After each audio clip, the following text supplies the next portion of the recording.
out of all my tips, this is my absolute number one must do if you are going to university with a chronic health condition or disability. Hello and welcome to the Chronic Health Diaries.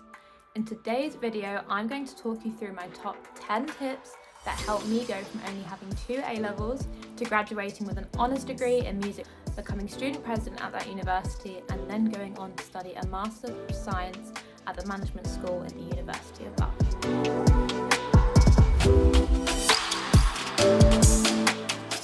This video covers a lot of topics when it comes to coming to university. We're going to talk about admissions, drinking at university, how to make your finals easier. There is so much you can do that's going to make your university experience more enjoyable if you are struggling with a chronic health condition. A really quick summary: in 2017, I was diagnosed with Crohn's disease after about 2 years of being really unwell.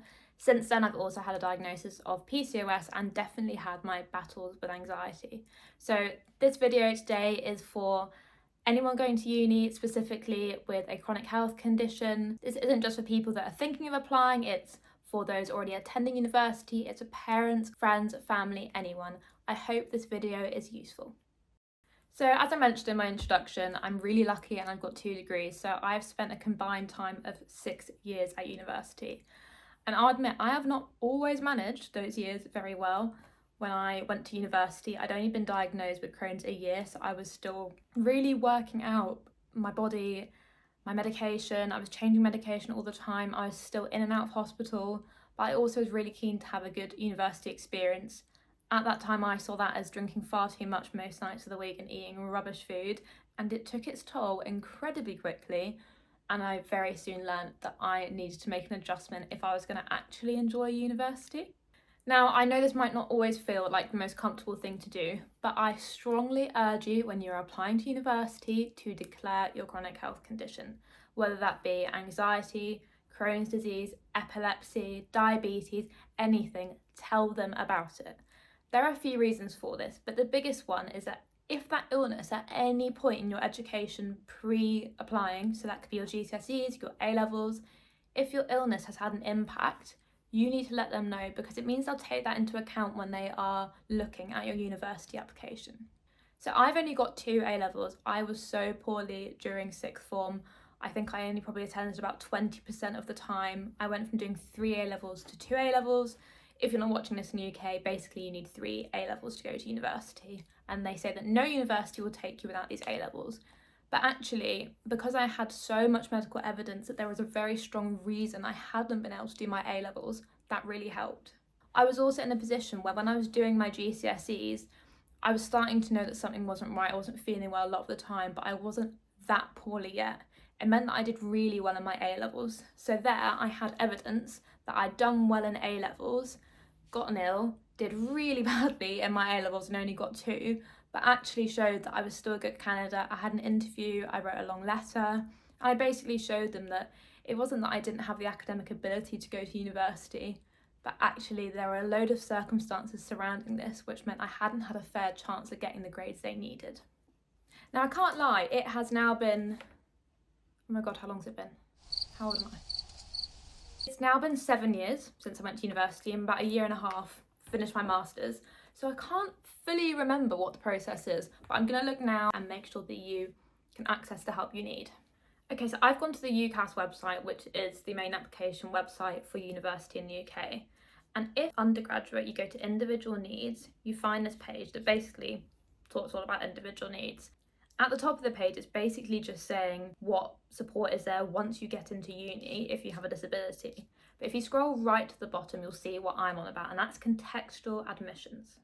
Who is eligible for a contextual offer if you have a disability or mental health condition? So this covers so many things, and I will talk about it in another video, but disabilities are not just visible, they're invisible too. So I would urge you, if you have any form of health condition, to use this. And you can see under the contextual offers what that actually looks like. So it could be a reduced offer, so you won't have to achieve as high grades. That's what I went under. An offer on a place with a foundation year. So maybe if you've been really poorly, for example, through your 6th form education, but you know you could get into university but don't want to do another year in sixth form, you could start with a foundation year at university. So you're still going to university at the same time as all your friends, which I think is a big thing for people. Guaranteed interview. Not every university interviews, but for example, if you're looking for a medical degree, I know most of those do interview. And also, I always felt that, like, on paper, I looked like a pretty bad candidate, but if you got me in the room and you talked to me about what I was passionate about and what I'd been doing on the side, even whilst I was ill, I always said, just get me in the room with someone and I'll be all right. So I think this is a really, really great option that they have. They also have basically said giving your application extra consideration when making an offer. So for example, if you are applying to a Russell Group University, if that still exists, am I showing my age there? I don't know. If you're applying to Russell Group University, they'll probably say, we want 3 A's. So therefore their system will literally scan through your application. If you don't have 3 A's, it will automatically remove you. So a human probably won't even look at your application. Whereas if for an exceptional circumstance, like being unwell, you use the contextual admission to apply, that means your application will go straight to a human who can understand the context, because computers definitely cannot do that. My next tip is all around accommodation when you're at uni. So let's say you've got to the point where you've got into university, congratulations by the way, you are now looking at where you're going to live. And I think most people, when they go to university, they would like to live in halls and meet people that way, which is amazing. One thing I did not know when I did my first year in halls is that if you have a health condition, you are entitled to maybe a bigger room or an ensuite for the same cost as just a regular room. So my initial understanding, and I think this is before I knew enough about my own disease and actually that all these conditions such as diabetes, epilepsy, Crohn's disease, colitis, they all fit under that category of invisible disabilities. I didn't realise you would be entitled for disabled rooms or for bigger rooms. So for example, take epilepsy. Should the worst happen and you have a fit, you need room around you so that hopefully you don't get as injured in the process. So that is where having a bigger room and a bigger shower are huge safety aspects that you are absolutely entitled to without having to pay a premium to access those rooms. If you have any medication that needs stored in a fridge, you are going to need room for that fridge, therefore you're entitled to a bigger room. For me, I really needed an ensuite. When I was first in halls, it was when I was on my strongest medication, so my immune system was seriously suppressed. I had to be as clean and hygienic as possible. Hate to break it to you, halls aren't the best place for that, but even just having my own bathroom made a huge difference. I also couldn't wait to go to the toilet. Like, if I'd been sharing the toilet with even one other person, that to me posed a big risk that if suddenly my tummy went and I couldn't go, it was going to be horrible. So I accessed an ensuite room, but at the price of a regular room. Now for my next tip, I wish I had known about this sooner, and that is a disabled students allowance. So what is a disabled students allowance? Basically, this is a pot of money that you have access to on top of your maintenance loan and your fees loan. It is independent from those. It's a completely separate application.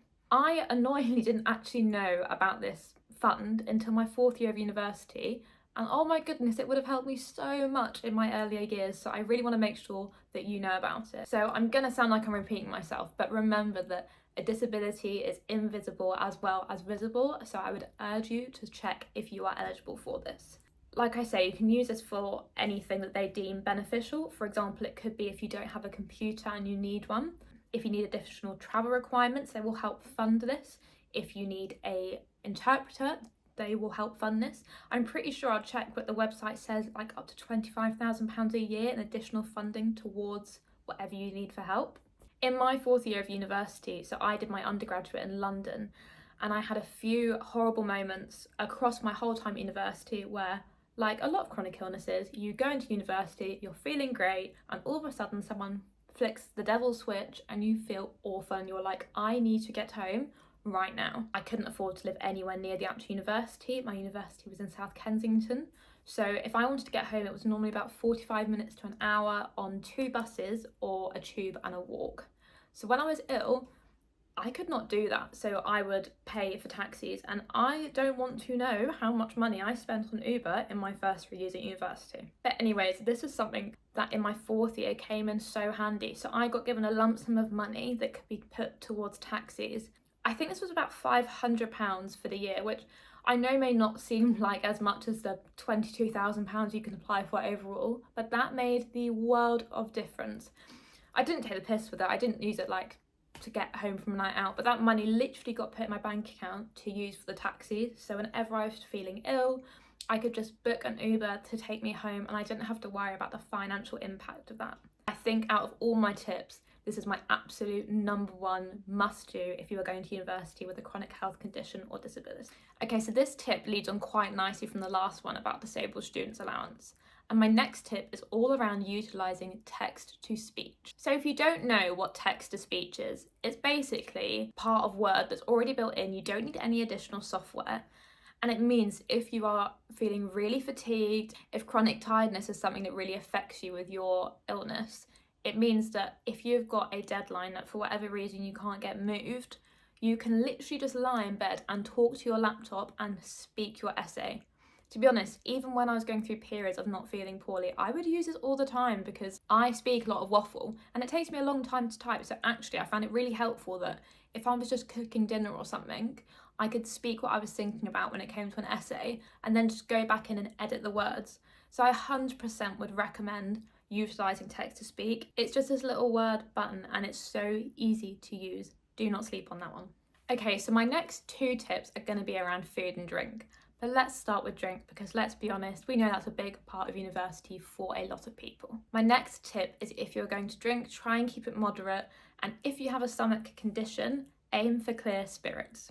Now, I want to be completely transparent. I've been sober for a year and a half now, and to be honest, it's the best thing I've ever done. It's helped my health condition so much, but I am not going to sit here angelic and say that I did not drink through my university degree, because I did. I drank far too much and it made me really, really ill.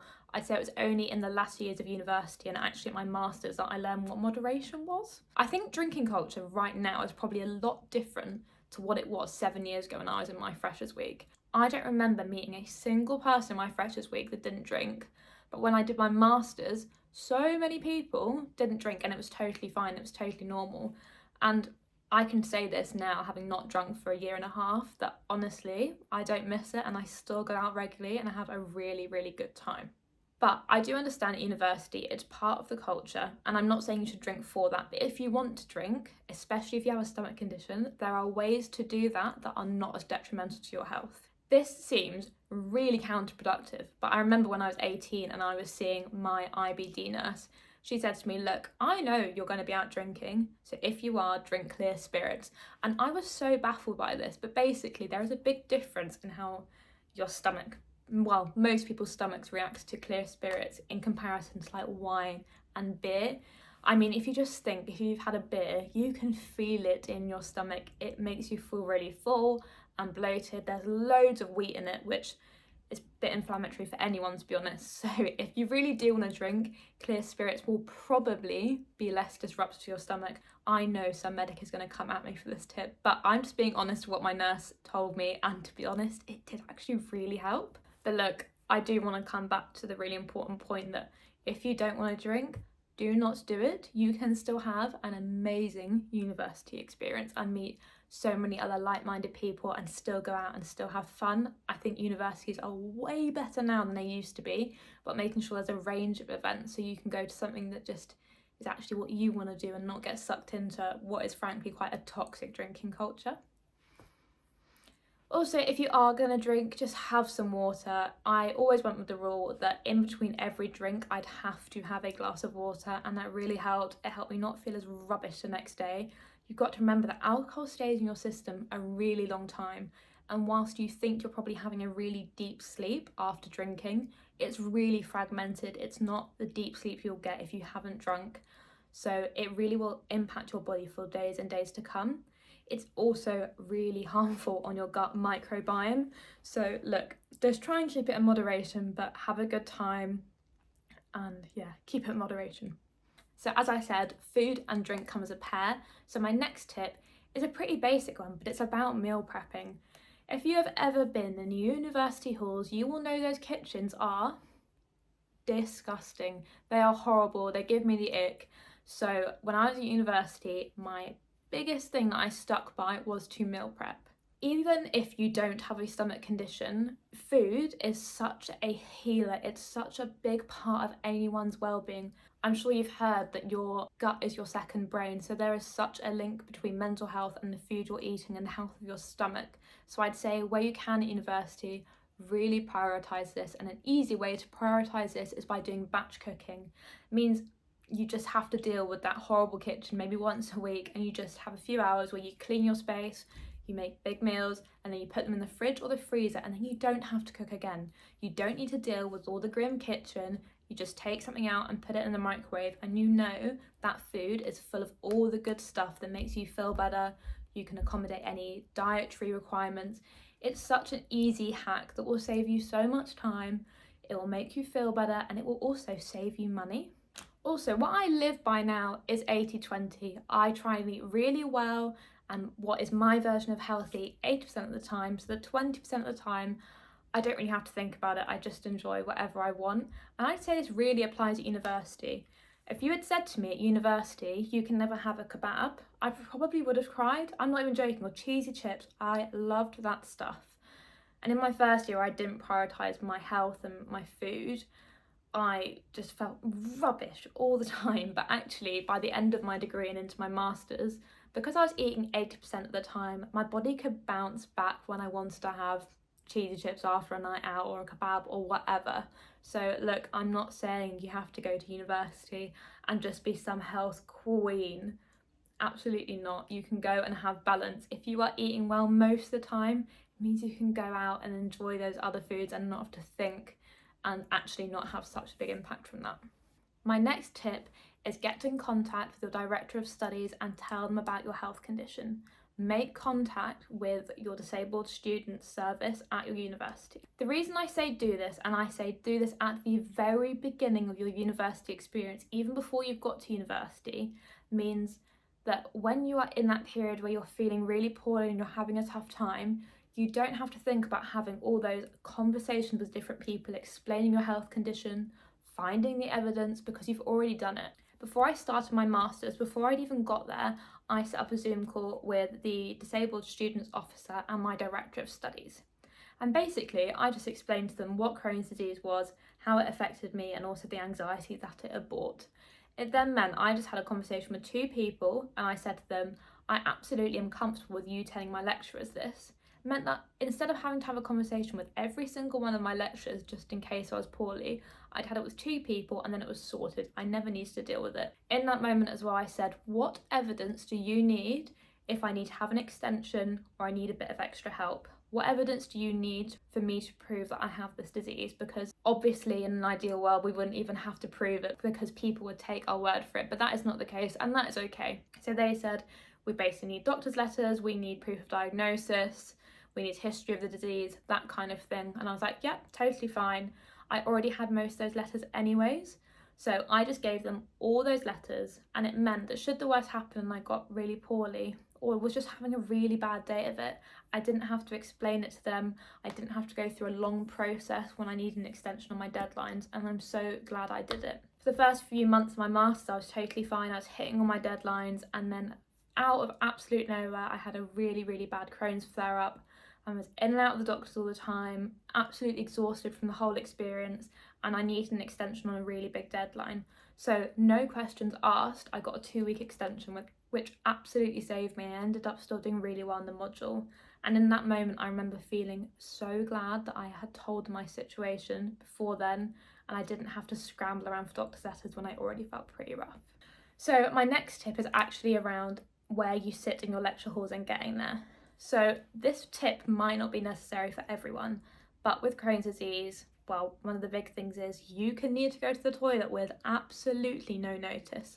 And for me, a lot of the anxiety around university was having to talk to people about that and being in the middle of a lecture hall and being like, oh shit, I need to get out, and that being a big thing. So for me, such a simple tip, I just got to my lectures early so I could always have a seat at the back on the end of a row. So it meant that if I ever needed to leave, it was just no hassle. Because I'd already had that conversations with my director of studies, the lecturers knew if I left, it wasn't because I was really bored, it's because I had to leave. It meant I could slip back in easy after I'd been to the toilet, so This was an absolute lifesaver for me and just so easy to do. Now, my final tip for going to university with a chronic health condition is just to tell people what's going on. I'm not saying you have to scream to the world and put it on social media what your chronic health condition is, but for me, just telling 2 people in Freshers Week right from the offset what my condition was gave me so much relief to know that if I was feeling ill, 2 people already knew what was going on. And actually I ended up, unfortunately, having to have an ambulance called to my university within the first week of being there. And because on the first day I had said to this girl in my halls, "Oh, just to let you know I've got this health condition, probably won't need anything from you, but I just wanted to let you know," it meant that as soon as I was poorly, I had someone with me that knew my health condition and also knew my medication, and I told them about how to access my medical ID on my phone, and I'm so glad I did that. I get that it's not always easy talking about your health condition, but for me, the fear of it is always worse than when I have that conversation with people. I remember the first time I met my partner, who I've now been with for 2 years, 3 years? A long time. I've been with him a while. I was so scared to tell him, and I remember being really poorly on our first date. So I just had to tell him. I had to tell him straight off the bat, and actually it was really nice because that was a huge win for me that he was so chill about it, and I thought, I don't want to be with someone that's not okay with this, so I might as well get this out of the way at the beginning. And I think that is the kind of attitude to have when it comes to meeting your friends as well. If you tell people that you've got this health condition, whatever that may be, that chronic health condition, and they are a bit uncomfortable and shy away, and I'd be like, okay, great, I'm glad we had that conversation now, because now I don't have to waste any of my energy getting to know you. So for me, this is a really big one. University is an amazing experience, but I'm not going to pretend there's not tough moments either. So just having a group of people around you that are going through the same experience at university, but also know that you've got this additional complexity, makes the world of difference. I hope that this video has helped someone who is thinking about going to university, or is already at university, or a parent of someone going to university. If it has, please let me know, and also comment any of your top tips, and also if there's anything else you'd like to see. As you can see, my channel is pretty new, but I am just so keen to help people feel their best selves regardless of what's going on. See you soon. Going to university. Parents of children who are thinking to go. How to talk to your lecturers. But does it? I don't know. Chronic. If chronic. Okay, it'd be good if I had glasses on. Oh god, I feel sick. Oh.